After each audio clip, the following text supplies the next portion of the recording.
Here, the Steelers quarterback room did get a little bit bigger. They take Kenny Pickett 20th overall. On Wednesday, Mike Tomlin was asked how he described the quarterback competition there between Kenny Pickett and Mitchell Trubisky and Mason Rudolph. I expect it to be fierce because I know all three guys. I don't expect anyone to take a back seat. The challenge is from a structure standpoint, man. Are we providing enough of a platform for all the guys to show what they're capable of? And so that's going to be the challenge component of it. I'm excited about watching these guys compete, man, just like I am at any position where you got some viable options. And so, we'll proceed with that understanding that, it's going to be challenging from an organization standpoint, but it's a good challenge, and I'm excited about watching those guys perform.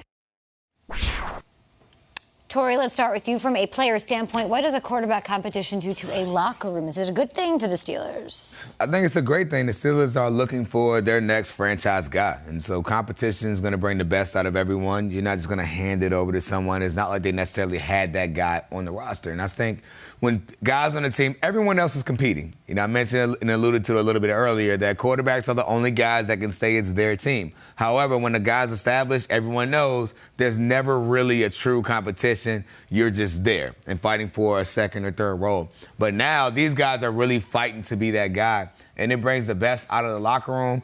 Yes, there are more conversations happening. Yes, you're like, hey, who do you think is better? Of course, these things are happening. And I experienced that one time when I was in San Francisco. Colin Kaepernick and Blaine Gabbert were battling it out. And you're going through the offseason, you're trying to figure it out. You're like, man, who's going to be the guy? Who's going to be the guy? You're like, hey, who do I get more reps with? I didn't care. If they wanted extra work, I was going to get it with either one of them.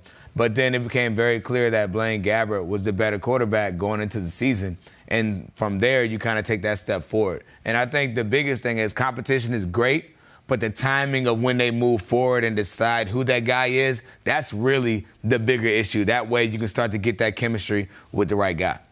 A big part of the issue when you have more guys in a quarterback competition is just how do you divide the reps? How do you make it equal? If you got three quarterbacks, which it sounds like the Steelers are at least going into this with that thought, are you rotating? One day you're with the ones, one day you're with the threes. Is Mason Rudolph with the threes every single day?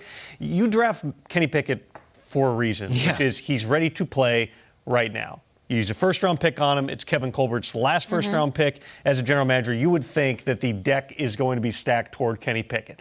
But all right, let's make it a competition. Show me good Mitch Trubisky tape because it does exist from the Chicago days. Shregs, what was Mitch Trubisky's record as a starting quarterback in the NFL in Chicago? I'd say he's got a winning record. 29-21. Do we have the tape? Don't fake me out. There it is. Here we go. Okay, we got him in the preseason. Why are we showing him on the Bills? I wanted the Bears footage. If you go back and you look at what he did from years 2 through 4 of his career, it is very much in line with some of the better quarterbacks who have ever played in the NFL. And that's not to say that Mitch Trubisky is a future Hall of Famer. And yes, he's back to Mitch, which I like. No more Mitchell. That's where the problem started. He's Mitch again. Interesting. He has had productivity in the NFL. The Bears were losing before he got there. They won with him. They're losing since he left. At some point, you have to look at what made him the number 2 overall pick in that draft, which was the makeup. Every teammate loves him. He is beloved in every single locker room. He's obviously got athletic ability. He's got a big arm. There's a lot of other things, okay? The process and everything else he's got to put together. But don't write off Mitch. He sat for a year, Dable, osmosis, Josh Allen. It's all good things. Hey, I've got 6 months to talk about this Steelers quarterback thing. I'm not going to empty the bucket just yet. I want to lean on you one more time about another experience you had. Carson Wentz and Nick Foles. What was the vibe in the locker room after Foles wins a Super Bowl and he's still hanging around and Carson is still that number 1 guy? Is there a feeling like, hey, because he was drafted where he was, it's his job to lose? Or do you look at it and say, hey, but Foles is actually outplaying him here in these big moments? Yeah, I mean, well, for me, being that I got traded, I didn't get to really live through it, but knowing exactly how that conversation was, I mean, it was one of those things where, and fans tend to forget this, we would have never went to the Super Bowl if Carson Wentz wasn't playing like a superhero the entire season. I'm still mad he wasn't the MVP that year. He was literally one healthy one healthy game away from being the MVP of the league. And because he wasn't, now it fell off. But we would have never won a Super Bowl without that. And Nick Foles, on the other hand, played lights out through that entire playoff run. So I feel like it's kind of the best of both worlds. Don't all teams say they want their starting guy and a backup that you can trust? And that's really what happened in Philadelphia that season.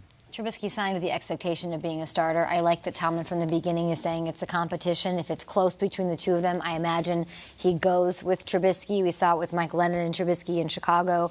Give Glennon the nod when it's close and sort of see where it rides out. But fascinating insight from you.